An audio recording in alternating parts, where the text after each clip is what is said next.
మన ప్రొద్దుటూరు మాజీ ఎమ్మెల్యే గారు ప్రతిరోజు ఏదో ఒక రకంగా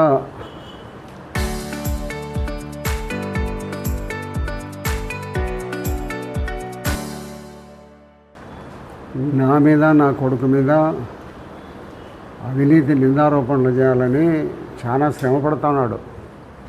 ఏదో ఒక రకంగా ఒక నింద వేస్తే వాళ్ళకు పబ్లిక్లో చెడ్డ పేరు తేవాలని ఒక ప్రయత్నం అతను నిరంతరం చేస్తున్నాడు.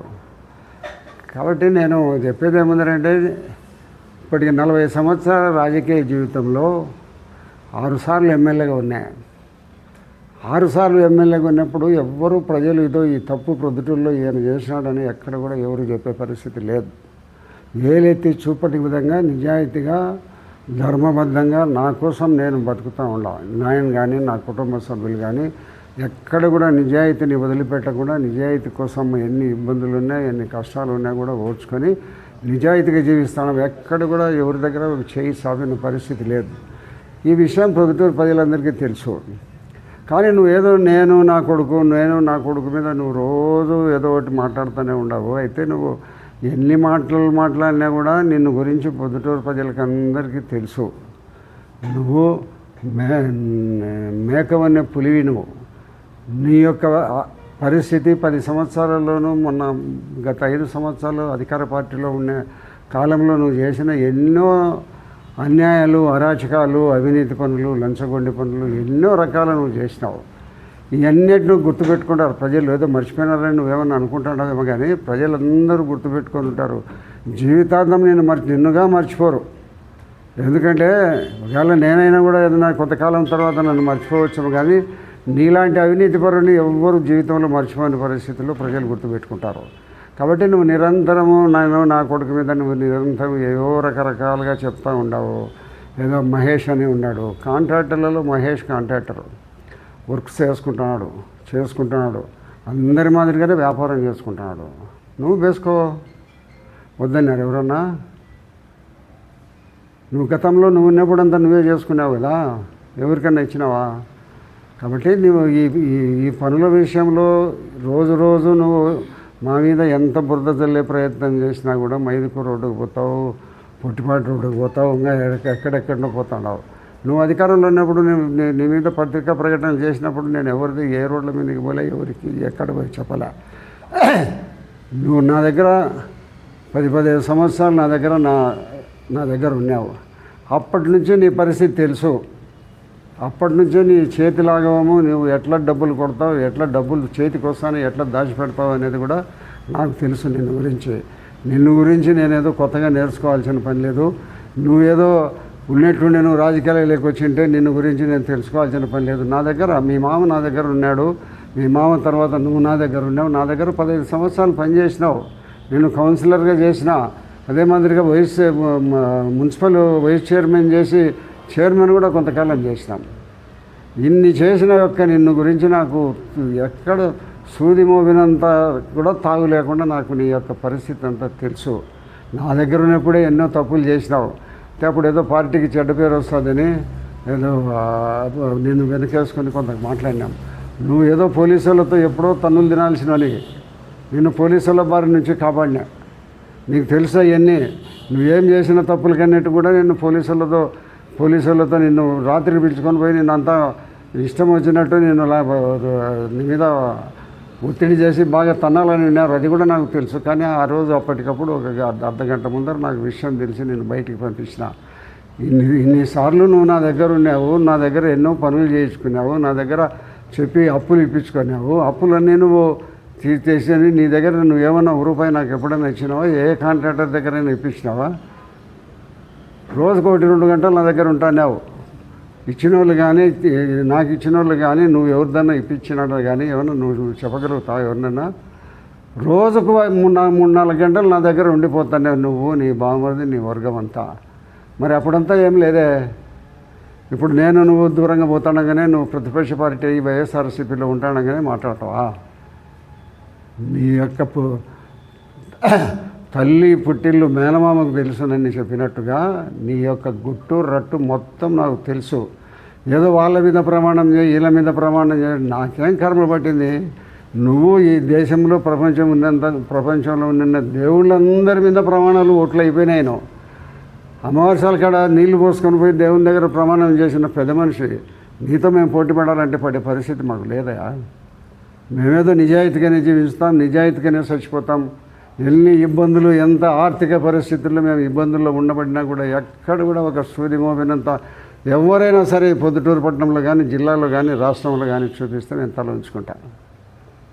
ఎంత ఏం చెప్పినా నువ్వు లేవు. నువ్వు నా మీద ఏదో రోజు మాట్లాడతానమ్మా, ఎన్నిసార్లు మాట్లాడినా కూడా ప్రజలేం నమ్మే పరిస్థితుల్లో నన్ను గురించి 40 సంవత్సరాల నుంచి నేను రాజకీయ జీవితంలో ఉన్నాను. పొద్దుటూరులో ఎటువంటి క్రిమినల్ పరిస్థితులు పొద్దుటూరులో ఉన్నాయి. ఒకప్పుడు కొంతమంది వ్యక్తులు ఈ పొద్దుటూరులో ప్యారల్ గవర్నమెంట్ నడిపే పరిస్థితుల్లో ఉండేది. అటువంటి పరిస్థితుల్లో నేను రాజకీయాల్లోకి వచ్చిన. బాంబులు వేసుకున్నాం, బాంబులు తయారు చేసుకున్నాం, జైళ్ళలో పడినాం. అయినప్పటికీ కూడా నిజాయితీ వదలలే. ఈరోజు వరకు వదలను. పెద్ద ఆర్థిక ఇబ్బందుల్లో ఉన్నాం మేము, కానీ అయినా కూడా నిజాయితీ వదలను. నిజాయితీగానే ప్రజలకు నేను నమ్మకంగా, నా మీద నమ్మకం కలిగి 6 సార్లు నన్ను ఎమ్మెల్యే గెలుకున్నారు. అటువంటి ప్రజలకు నేనేదో తప్పు చేసిన వాడైతే నన్ను ఎన్నుకుంటారా? నేను తల ఎత్తుకొని చెప్పుకోగలనా? నువ్వు ఏదో రోజు నా మీద మాట్లాడతావు, నా కొడుకు మీద మాట్లాడతావు, ఈడ చేసినావు, ఆడ చేసినావు, ఎన్ని చెప్పినా కూడా ఇది నమ్మరా? నిన్ను నమ్మే కాలం పోయింది. నిన్ను జీవితాంతము నమ్మరు.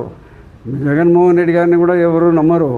ఎందుకంటే మీ 5 సంవత్సరాల గవర్నమెంట్లో ఎన్ని ఆగాయిత్యాలు, ఎన్ని అన్యాయాలు, ఎంతమంది భూములు గుంజుకున్నారు, ఎంతమంది ఆస్తులు లాక్కున్నారు, ఎంతమంది దగ్గర మీరు ఇబ్బందులు పెట్టి జైళ్ళ పాలు చేసినారు. ఇవన్నీ మర్చిపోరా? నువ్వేదో 3 సంవత్సరాలు కాదు, నీకు 30 సంవత్సరాలైనా నీవు వేరే వాళ్ళు ఎవరన్నా వచ్చి గెలుస్తారేమో తప్పక నీకైతే అధికారం లేక నువ్వు వచ్చే పరిస్థితి పొద్దుటూరులో లేరు. పొద్దుటూరులో నిన్ను నమ్మరు. నేను రాజకీయాల్లో ఉన్నా లేకున్నా నేను ఉన్నంత వరకు నువ్వు ఏ పార్టీలో ఉండబడినా నేను నీకు ఎప్పుడు వ్యతిరేకంగా ప్రచారం చేస్తా. నీ యొక్క పరిస్థితులు నాకు 30 ఏళ్ళ నుంచి నాకు తెలుసు, 35 ఏళ్ళ నుంచి నాకు తెలుసు. నిన్ను గురించి సర్వస్వం నాకు తెలిసిన పొద్దుటూరులో నేనే ఎవరు లేరు. వాళ్ళ కుటుంబ సభ్యులు, వాళ్ళ రామేశ్వరులు ఎవరైనా తెలిసినామో తప్పక ఎవరు లేరు. నీ యొక్క అంతో ఆంతర్యము టోటల్గా నువ్వు ఎంత లాఘవంగా నువ్వు డబ్బులు కొడతావు, ఎంత మంచి మాటలతో నువ్వు నమ్మించి నువ్వు డబ్బులు కొడతావు అనేది నాకు తెలుసు.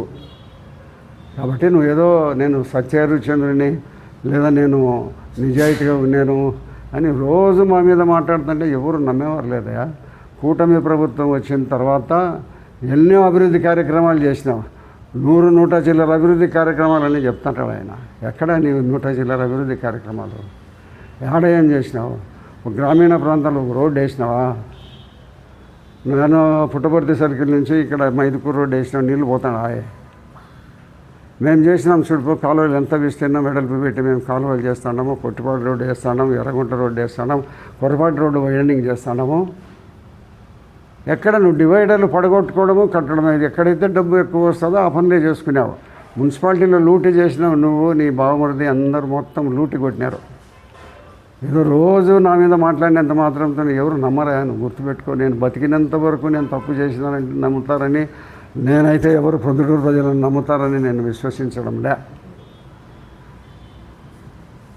ఏదో అన్నం ఉడికిందా లేదా అని ఎంతసేపు పట్టుకుంటారు. సామెత చెప్తుంటారు ఆ మాదిరిగా. ఏదో తల్లి పుట్టిల్లు మేనమామ కెరకని ఏదో అంటుంటారే ఆ మాదిరిగా నిన్ను గురించి తెలుసు. 35 ఏళ్ళ నుంచి నువ్వు నా దగ్గర 15-16 సంవత్సరాలు నా దగ్గర నువ్వు శిష్యరికం చేసినావు. నీ బావమరిది, నువ్వు, అందరూ రామేశ్వరం అంతా కూడా. నువ్వు ఏదో అయిపోద్దు నేను బయటికి పోయినానని నా మీద రోజు మాట్లాడుతూనే ఉంటావు. నీ చంద్రబాబు నాయుడు గురించి రోజు మాట్లాడతావు. ఏం నువ్వు చంద్రబాబు నాయుడు గురించి మాట్లాడేది అర్హత నీకుందా? పోలవరం రేపు 27లో నీళ్ళు ఇస్తామంటున్నారు. 5 సంవత్సరాలు నువ్వేం చేసినావు పోలవరానికి? ఏం చేసినావు? చంద్రబాబు టైంలో పట్టిసీమ కడితే పట్టిసీమ కట్టిన దానివల్ల మీరందరూ గమనించండి. ఈరోజు గోదావరి నుంచి నీళ్లు తీసుకొని వచ్చి ప్రకాశం బ్యారేజ్లో నీళ్ళు వేసి దాదాపు 1,00,000 ఎకరాలకు నీళ్ళు ఇస్తున్నారు. ఆ రోజు చంద్రబాబు ఇది కమిషన్ల కోసం ఇది పట్టిసీమను మొదలుపెట్టి కట్టినాడు. పట్టిసీమలో డబ్బులు సంపాదించుకున్నారని నువ్వు మాట్లాడినావా లేదా? మరి ఈరోజు పట్టిసీమనే ఈరోజు ప్రకాశం జిల్లా బ్యారేజ్కి నీళ్ళు వస్తున్నాయి. రోజు 7 టీఎంసీల నీళ్ళు వచ్చే పరిస్థితిలో ఉంది. కాబట్టి నువ్వు ఏదో నా మీద, మా కుటుంబ సభ్యుల మీద ఎన్ని ఆరోపణలు ఏం చేసినా కూడా ఈ ప్రభుత్వము చంద్రబాబు నాయుడు గారి ప్రభుత్వంలో నేను ఇంకా 3 సంవత్సరాల వరకు ఉంటాను. 3 సంవత్సరాల వరకు నేను అభివృద్ధి కార్యక్రమాలు నిరంతరము సమీక్షిస్తూనే ఉంటాను. అభివృద్ధి కార్యక్రమాల కోసము మీ యొక్క నాయకుడు జగన్మోహన్ రెడ్డి పరిపాలనలో రాష్ట్రం లూట్ అయిపోయింది ఆర్థిక పరిస్థితి. అయినప్పటికీ కూడా ఏదో ఉన్నంతలో కొంత డబ్బులు తీసుకొని వచ్చి అభిప్రాయాలు అభివృద్ధి చేయాలని మేము తపన చేస్తున్నాం తప్పక నిరంతరము 360 రోజులు సంవత్సరానికైతే 340 రోజులు నేను ప్రజలకు అందుబాటులో ఉంటాను. ప్రతిరోజు ఇక్కడ కానీ ఇంటి దగ్గర కానీ అందుబాటులో ఉంటాయి. ఏదన్నా విజయవాడనో ఎప్పుడన్నా హైదరాబాద్ పోతే 2 రోజులు 3 రోజులు పోయిరావడం తప్పక నాకు వేరాంటి లేదు. నిరంతరము ప్రజాసేవే. 40 సంవత్సరాల నుంచి నేను ఈ మాదిరిగా ప్రజాసేవ చేస్తా అంటే నువ్వేదో నేను నా మీద రోజు మాట్లాడి నన్ను నా కొడుకును ఏదో మాట్లాడాలనుకుంటుంటే నువ్వు ఎవరు నమ్మరు. నా కొడుకు నాకంటే నిజాయితీపరుడు. నేను చెప్తా ఎవరింటికన్నా పోతే భోజనానికన్నా కూడా పోతే వెళ్తాడు వాడు దానికి కూడా ఫోన్ అంటాడు. కాబట్టి నువ్వు ఏదో ఎన్ని రకాల అభియోగాలు మా మీద మోసినా మమ్మల్ని ఎవరు నమ్మే పరిస్థితులు లేరు.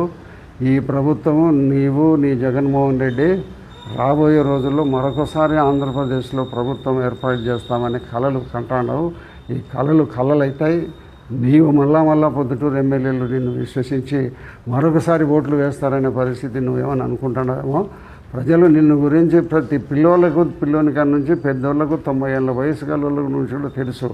నా గురించి చిన్నపిల్లల గురించి 90 ఏళ్ళ వయసు గలలకు నా గురించి తెలుసు, నీ గురించి తెలుసు. నిన్ను ప్రజలు మరొకసారి నిన్ను ఏదో అందలం ఎక్కిస్తారని ఆశపడుతున్నావు. ఇంకా మూడేళ్ళని కలవరపోతున్నావు. నీకు 3 ఏళ్ళు కాదు 30 ఏళ్ళనే నీకు అధికారం వచ్చే పరిస్థితి లేదు. నీ జగన్మోహన్ రెడ్డిని ప్రజలు తిరస్కరించి 175 సీట్లలో 11 సీట్ల స్థానానికి తీసుకొచ్చినారు. ఇంతకంటే ఘోరం ఉందా ఎక్కడైనా కూడా? ప్రజాస్వామ్యంలో ఇంత ఒక ముఖ్యమంత్రిగా ఇంత ఘోరంగా ఓడిపోయే పరిస్థితి ఎక్కడైనా ఉందా రాష్ట్రంలో? మీకు వచ్చింది మీ జగన్మోహన్ రెడ్డికి.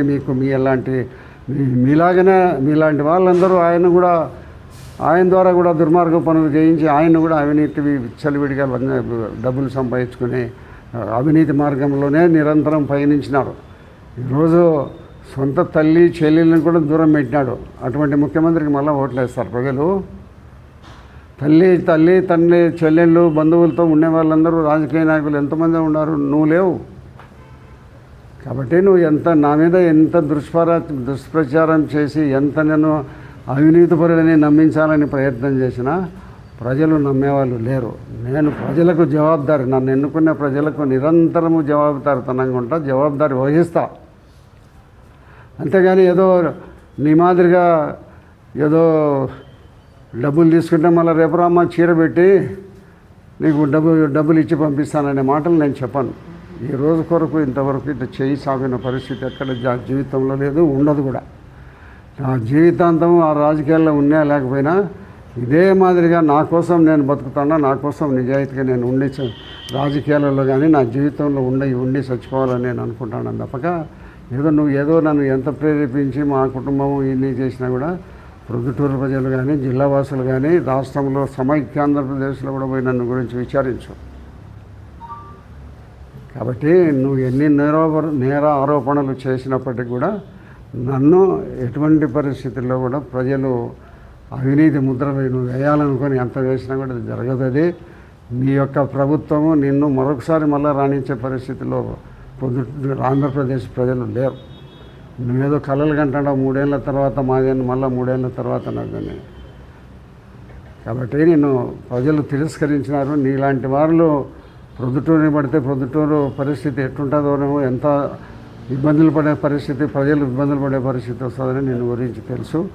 నువ్వు మాట్లాడే ప్రతి మాటను కూడా నిన్ను గమనిస్తూ అంటారు. నీ యొక్క మాటను ప్రతి ఒక్క మాటను కూడా నమ్మే పరిస్థితిలో ప్రజలు లేరు. దేవుళ్ళు